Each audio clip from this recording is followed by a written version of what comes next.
The date is May 25, 1940.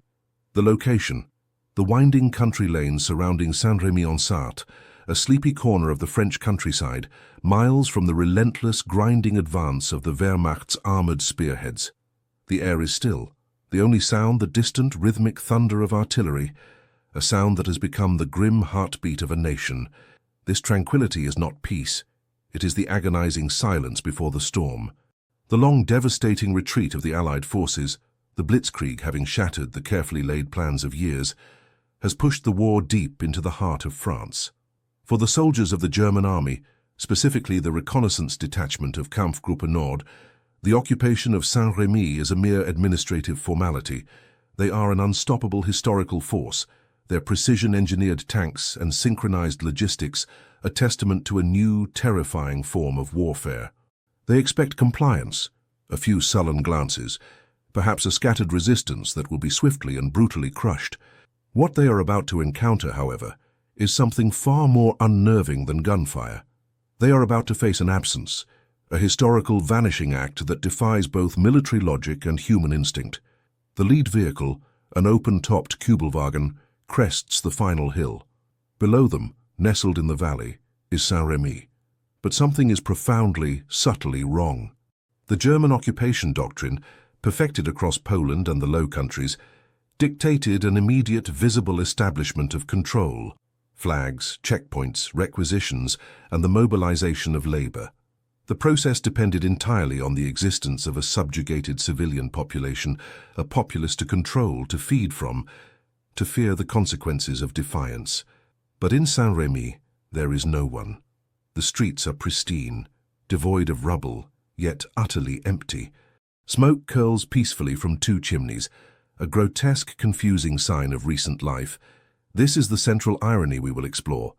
How could a technologically superior, ruthlessly efficient military machine fail to subdue, or even register, the complete disappearance of an entire community, turning a tactical victory into a psychological vacuum?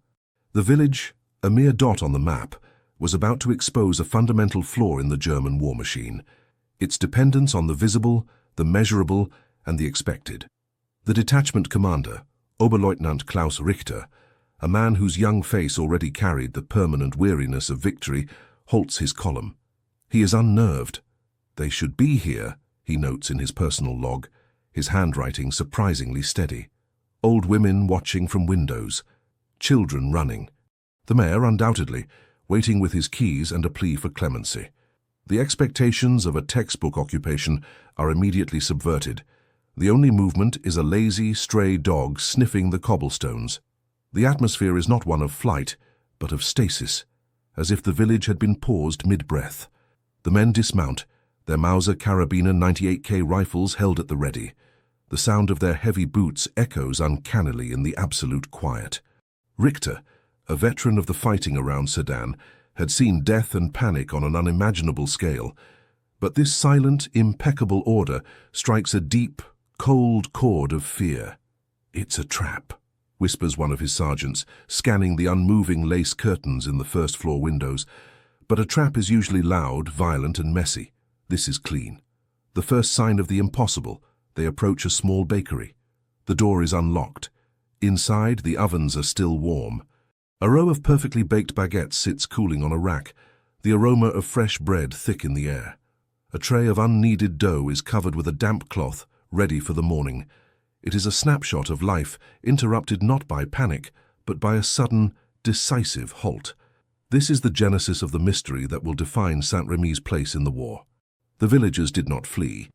They executed a strategic disappearance, an act of collective will that required precise timing, extraordinary discipline, and a secrecy that even the Gestapo would later find unbreakable. They did not leave a battleground. They left a stage set, a carefully crafted illusion of life that had only just concluded. We will delve into the ingenious methods the villagers used, the engineering precision of their camouflage, the logistical nightmare of their self-removal, and the ultimate chilling message they sent to their occupiers. "You may possess our land, but you will never possess us." The quiet of Saint-Rémy was not the silence of surrender, but the thunder of defiance. And the German High Command, preoccupied with the fall of Paris, would only much later understand the strategic implications of this profound human refusal to be ruled. If you are finding this story of resistance and historical suspense compelling, remember to subscribe to the channel and hit the notification bell. In the next chapter, we will uncover the secret pact the villagers made and the technological marvels of stealth they employed to vanish without a trace. The immediate reaction of Oberleutnant Richter and his men was not terror but confusion, which quickly curdled into frustration. Confusion is a dangerous vacuum in the military mind, and Richter was trained to fill vacuums with action, not contemplation. His report filed back to Divisional Command was sparse and baffling. Village of Saint-Rémy secured, 1400 hours, 0 civilian population present, no signs of struggle, looting, or hasty evacuation. Food, livestock, and personal effects are undisturbed. Requesting clarification on protocol for ghost settlements. The term ghost settlements was unheard of in the Wehrmacht lexicon. Richter's strategic analysis focused naturally on conventional threats. He ordered a comprehensive search, room by room, cellar by cellar.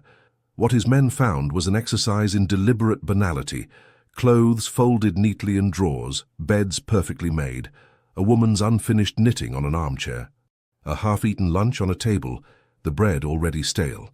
Every object screamed presence, the presence of people who had fully intended to return.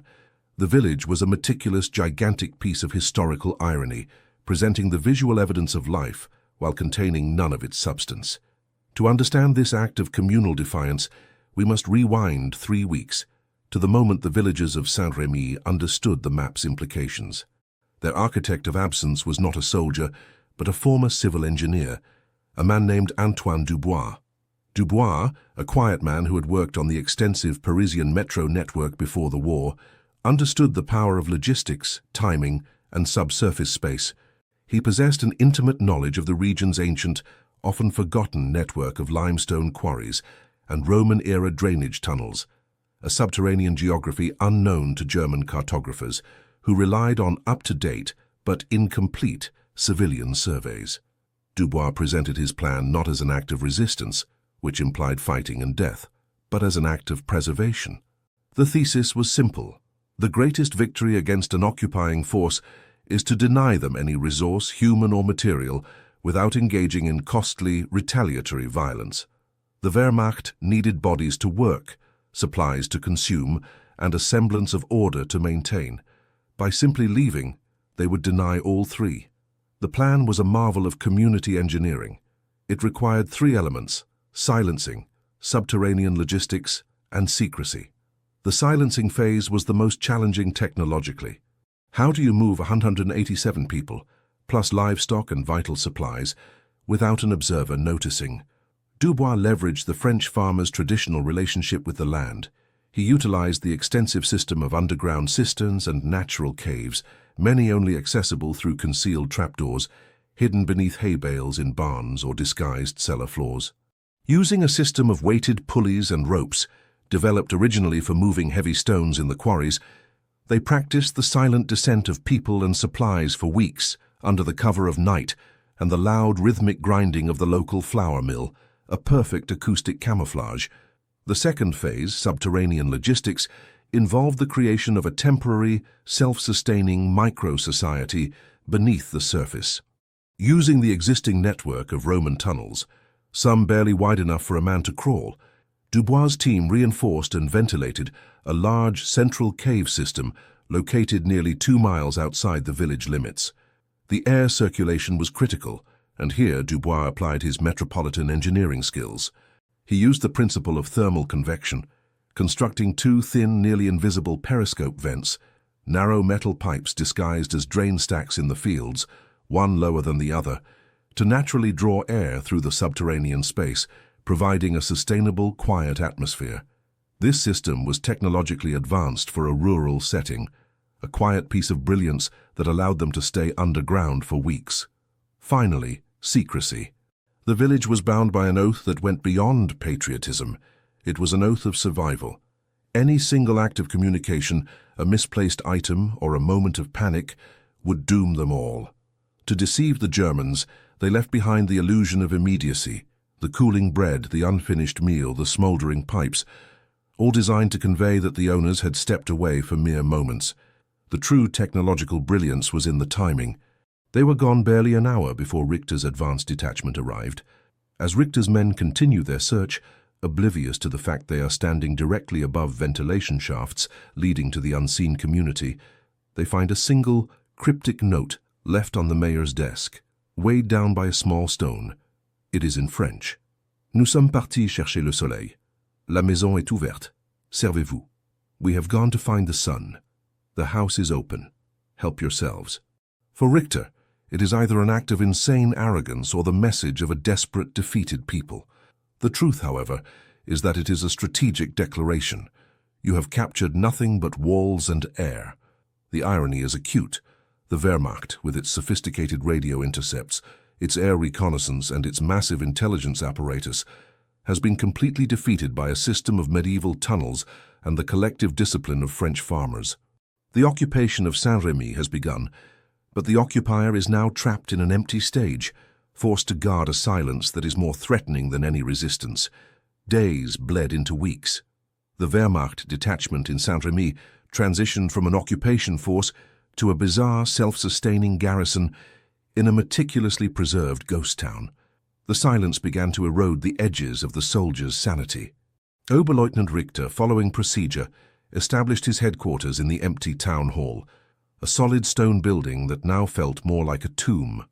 The strategy of the vanished villagers, Dubois' great logistical gamble, was working, but it was a battle of nerves, fought not with bullets but with patience. Down in the Cave du Soleil, Sun Cave, the air was cool and stable, but the psychological pressure was immense. Every footstep above, every distant rumble of a German engine was magnified in the earth. The biggest threat was no longer discovery, but the erosion of discipline.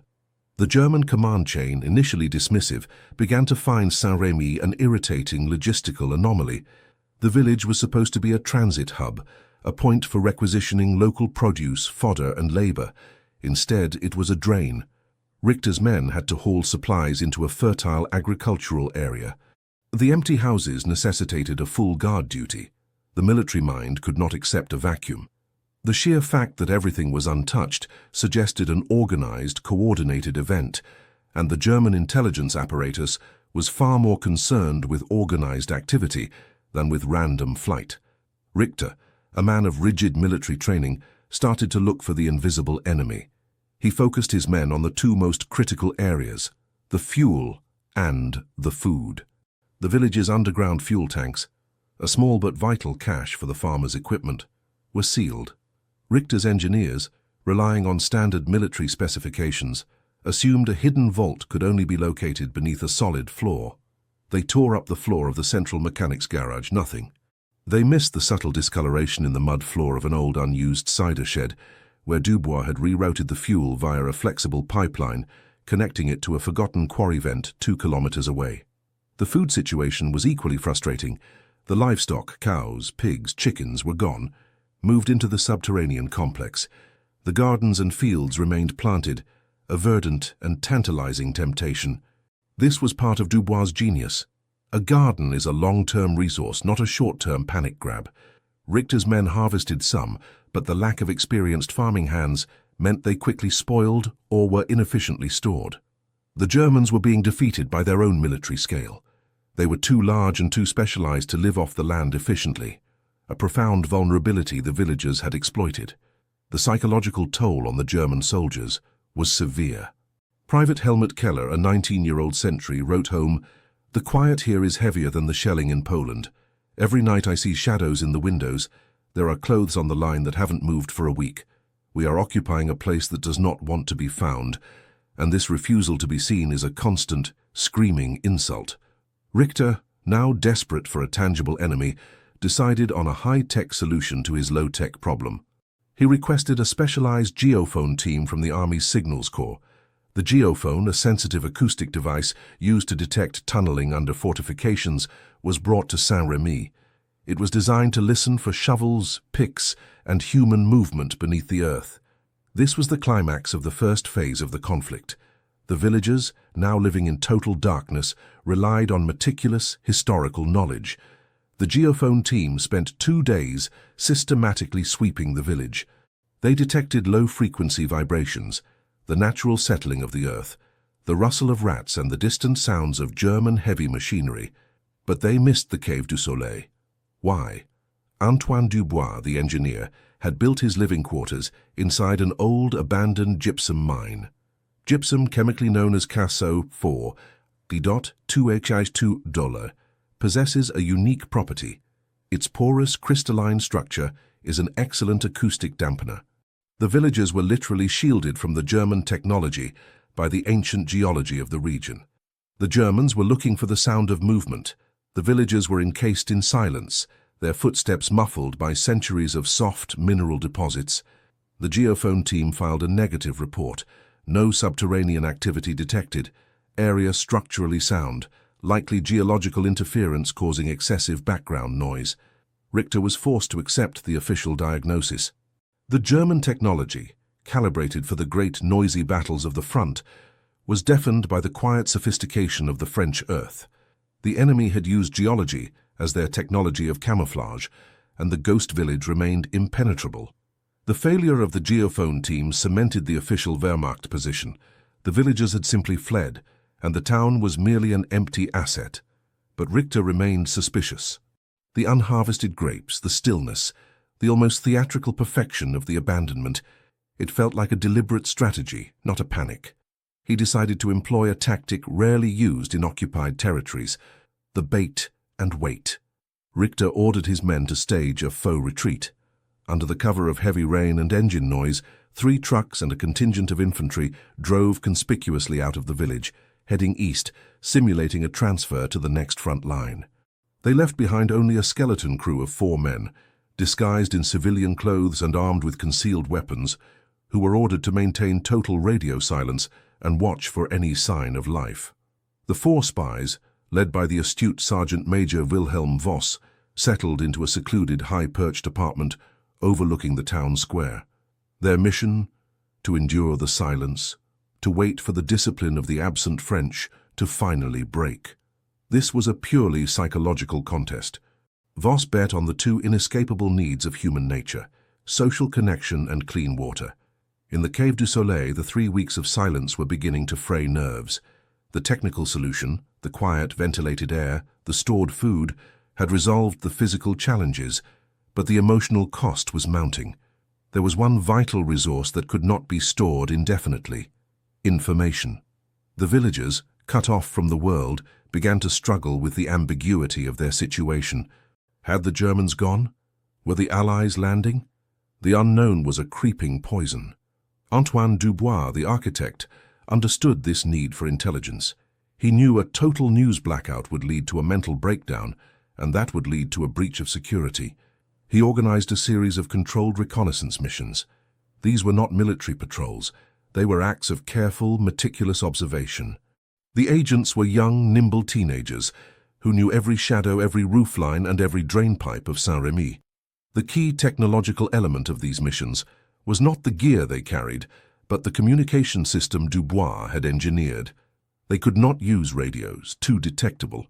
Instead, they relied on a forgotten technology, the optical telegraph. Using a pair of polished mirrored surfaces disguised as roof slates and leveraging the reflection of the morning sun, a flash technology, they could transmit prearranged coded messages over a line of sight that stretched between a chimney top and a hidden quarry lookout 5 kilometers away. The code was simple: 1 flash for all clear, 2 flashes for Germans present, 3 for immediate danger. On the morning of the fake German retreat, the young scout, a 15-year-old girl named Colette, was on watch. She observed the loud, conspicuous departure of the trucks. This was the moment of maximum temptation. The logical conclusion was that the danger was past. But Colette was trained for the anomalous. She noted that the trucks were carrying empty crates, not filled requisition supplies. She also saw a faint, almost imperceptible glimmer of light reflecting off a glass lens high up in the town hall tower, a sign of optical surveillance. She immediately flashed the 3-flash signal: immediate danger, suspicion. Down in the cave, the relief of the villagers turned to a cold dread. They realized the Germans were not merely defeated, they were testing them. The great confrontation was now reduced to a duel between Voss's 4 spies and Colette's single teenage observation. Voss, betting on the need for water, had secretly contaminated the main village well, leaving only a single functioning public tap. His theory, a desperate person needing uncontaminated water, would eventually come for it. The villagers had anticipated this. Their cave complex was fed by a dedicated ancient underground spring, pure and untouched. The true moment of contact came not at the well, but at the bakery. Colette, on a reconnaissance patrol, noticed a small detail Voss had missed in his assumed comfort: a faint tobacco stain on the pristine white counter of the bakery, a brand that was distinctly German. It was an environmental anomaly. The German spies had broken the cardinal rule of camouflage. They had left a trace of themselves in the empty environment. Colette used her optical signal to relay a complex message. Enemy is few, hidden, using German tobacco. Location: bakery area contaminated. The entire village received the warning. The Germans, relying on complex radio technology and massive armored power, were entirely defeated by the careful human observation of a teenager and a secret light-based signaling system. The mystery continued, but the stakes had been raised. The Wehrmacht knew the resistance was organized. The villagers knew the Wehrmacht was watching. The discovery of the hidden German spies escalated the conflict from a waiting game to a deliberate campaign of sabotage. Antoine Dubois, the engineer, knew he couldn't maintain the secret indefinitely if the Germans believed the village was actively hiding something. He had to convince them that the problem wasn't a hidden population, but a failed infrastructure. A technical, non-human issue that required the deployment of engineers, not the Gestapo. The targets were chosen with tactical precision, aimed at frustrating the German logistics without causing direct, retaliatory bloodshed. Dubois' team, utilizing the extensive network of drainage tunnels, began their work under the German feet. Target 1: the communication lines. The German detachment relied on copper telephone lines strung between the villages for secure, hardwired communication, considered safer than radio. Dubois' team located the main underground junction box. Instead of simply cutting the wires, an obvious act of sabotage, they performed a series of minute, highly technical actions designed to cause intermittent, inexplicable signal degradation. Using small pieces of damp cellulose placed inside the insulation, they created micro-shorts causing static, delayed transmission, and complete failure only during peak usage hours. This led to frantic, fruitless technical maintenance reports from Richter. Lines operational, then fail under load. Likely aging French copper, not sabotage. The German technology was defeated by a high school physics trick. Target 2: the water pump. The Germans had to rely on a central electric water pump for the garrison, as the main well was contaminated. Dubois had access to the pump's subterranean intake chamber. The team introduced a precise small dose of lime-based sediment into the intake over several days. The effect was not immediate poisoning, but a slow, progressive seizing of the pump's internal motor. The pumps would run for hours, then suddenly seize, requiring time-consuming and manual disassembly and cleaning. This forced the German engineers to spend their days struggling with machinery that seemed to simply be old and unreliable, diverting their focus from human surveillance. The German response was frustration, not immediate violence. Richter believed he was battling the incompetence of French design and his own poorly maintained equipment. The irony deepened. The German obsession with technical precision made them blind to the very idea of organized, sophisticated sabotage. They sought a mechanical fault when the fault was strategic and human. This campaign of sabotage by inefficiency had a profound strategic effect. Divisional command was focused on the vast scale of the war, tank movements, air superiority, and the fall of major cities.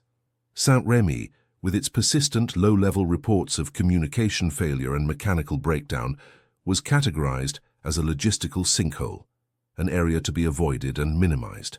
The Wehrmacht's sophisticated data analysis systems, which flagged major resistance or supply line breaks, simply failed to register the gradual, irritating decline of Saint-Rémy.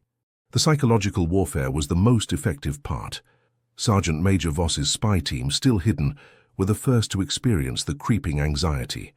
The unexpected bursts of static on their single surveillance line, the sudden inability to make a cup of coffee because the pump seized again, the lack of any discernible pattern to the failures.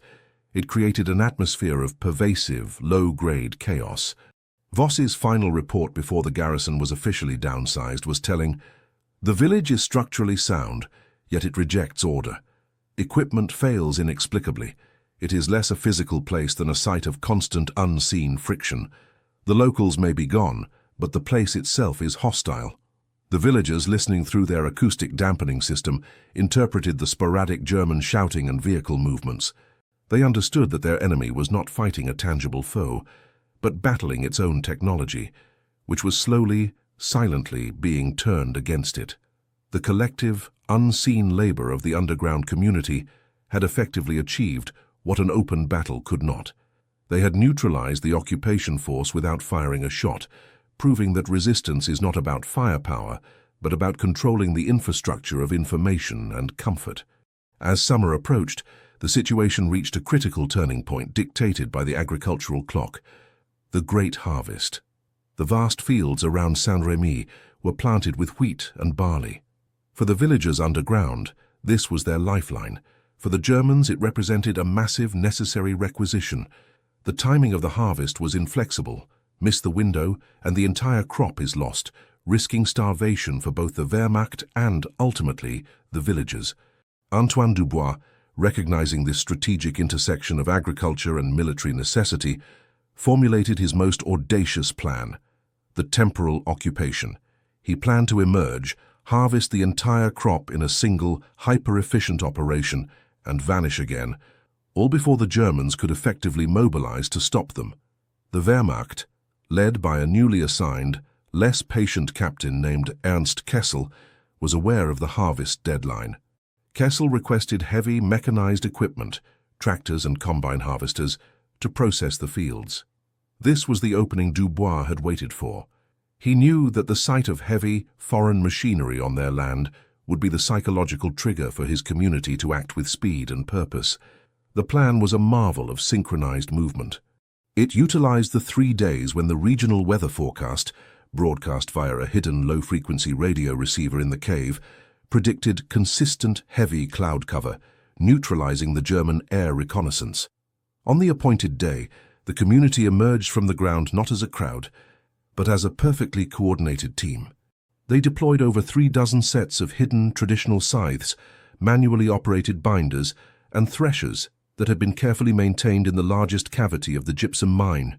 The silence was replaced by the disciplined, rhythmic sound of manual labor, a collective, focused energy that dwarfed the sporadic efforts of the small German garrison. The logistical genius lay in the extraction process. Instead of using wagons or trucks, too slow and too loud, Dubois had engineered a network of temporary camouflaged conveyor belts. Using modified leather belts and hand-cranked gears, they established a human-powered chain that moved the threshed grain immediately into a series of massive hidden silos, disguised as piles of loose, stacked firewood and earth. The speed was staggering. The sheer volume of focused local labor meant they harvested in 36 hours what would have taken Kessel's small, unmotivated German crew over a week. Captain Kessel, alerted by the sudden noise of frantic activity, was too slow to react. He saw a massive, chaotic wave of figures working the fields, then the sudden, simultaneous collapse of activity. By the time his men reached the field, the entire crop was gone, leaving only neatly stacked sheaves and bare, stubbled ground. The German tractors arrived 2 hours later to harvest a field that was already empty. Kessel was apoplectic. This was no longer a simple flight. It was a deliberate, organized theft of German requisitioned property. The irony was absolute. The Wehrmacht, designed to conquer nations and seize vast resources, had been out-logisticked and out-engineered by a group of French farmers using centuries-old techniques. The climax of the temporal occupation was the moment Kessel found a single, perfectly threshed bundle of wheat, tied with a tricolor ribbon, left deliberately on his desk. It was accompanied by a single, defiant note: "The bread of France is for the sons of France. You have been given the shell, we hold the heart." This event was the tipping point. The incident was reported up the chain of command, no longer as a logistical anomaly, but as a strategic failure. Saint-Rémy was declared a zone of unacceptable resource denial. The Wehrmacht's fear shifted from localized resistance to the strategic implications of coordinated, non-violent technological resistance. If one village could deny them food, fuel, and human labor, the model could spread. The occupation was failing not in a blaze of glory, but in a crippling, persistent denial of resources. The defeat at the Harvest, which was a psychological victory for the resistance, marked the beginning of the end for the German occupation of Saint-Rémy. The Wehrmacht could not tolerate an area that actively devoured resources without yielding any. The strategic decision was made: withdraw and isolate. It was a military admission of failure, acknowledging that the resources required to police the ghost village were greater than the resources the village could ever provide. The final irony of the occupation occurred during the official withdrawal. Captain Kessel, under orders to secure all remaining French infrastructure that could aid a future Allied advance, was ordered to destroy the village's main bridge, the Pont Neuf. But as his engineers approached the bridge, they found it had already been prepared for demolition. The charges were meticulously placed, wired with precision, and connected to an external detonator. The work was not German. The quality of the wiring, the use of industrial-grade insulation, and the systematic placement of the charges screamed of professional engineering. The final, defiant signature of Antoine Dubois. The villagers had not only denied the Germans their presence, but they had also denied them the dignity of their own destruction. Dubois had turned a potential German military action into a final act of strategic sabotage by the French. Kessel's engineers simply had to press the plunger. The roar of the explosion, the final, loudest sound of the occupation, was the sound of the Wehrmacht executing the strategic plan of the local resistance. The immediate aftermath was quiet. Kessel's detachment left the now isolated village, heading for more conventional, predictable theaters of war. The Wehrmacht would never return to Saint-Rémy. Weeks later, the villagers emerged from the Cave du Soleil. The reoccupation was as quiet and orderly as the disappearance. The doors they had left unlocked were locked again. The half-eaten meals were cleared. The air was breathable, the spirit was intact, and the harvest was stored. They had won their own private war not with bloodshed, but with logistics, stealth, and an unbreakable community pact. The legacy of Saint-Rémy is a crucial, often overlooked chapter in the history of WTO resistance. It stands as a profound case study in the power of asymmetrical technological warfare. The core lesson is this: against a massive, complex enemy, the greatest weapon is not superior firepower, but superior invisibility. The German military intelligence, operating on a vast scale and dependent on predictable human behavior, was completely blind to a problem that required local knowledge, personal courage, and ancient architectural mastery. Saint-Rémy proved that the ultimate act of defiance is not to die for your cause, but to refuse to exist under the terms of the conqueror. The villagers denied the Wehrmacht everything: their labor, their food, their infrastructure, and ultimately, the ability to control them. They turned their home into a physical and psychological vacuum, a logistical black hole that consumed German time and effort, achieving a complete victory without a single casualty. Their story is a testament to the fact that the human spirit, when organized and technologically astute, can turn the weight of the earth itself into an insurmountable shield against the most powerful military machine the world had ever known. The quiet of the French countryside held a louder, more enduring power than all the engines of the Blitzkrieg. This story of architectural defiance and human resilience deserves to be shared. If the hidden history of Saint-Rémy-en-Sarthe and the genius of Antoine Dubois fascinated you, please consider hitting the subscribe button and sharing this documentary. Your support helps us continue to uncover the most incredible, untold stories of the Second World War.